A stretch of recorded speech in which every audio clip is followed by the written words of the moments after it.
दर्शन नमस्ते, welcome to my blogs.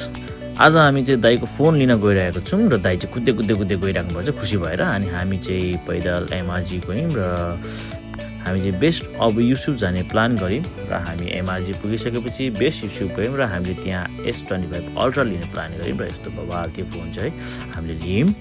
त्यसपछि हामी मोमोजनमा आएर चटपटे र मोमो अर्डर गऱ्यौँ। दाइले चाख्नु भनेपछि दाइले टेस्ट गर्न लगाएर दाइले टेस्ट गर्नुभयो। टेस्ट गरेपछि कस्तो छ भन्दा एकदम बवाल छ भनेर मैले पनि चटपटे टेस्ट गरेँ र चटपटे पनि एकदमै मिठो छ मोमोजनको है त।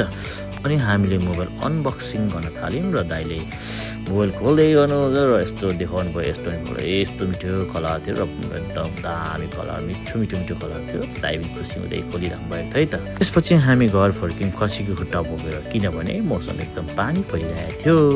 यस्तो झरीमा दाइले चाहिँ खसी खुट्टाको झोल खानुपर्छ भनेपछि हामी निक्ल्यौँ र हामी अहिले बाई बाई सबैलाई भन्नुभयो। Thank you for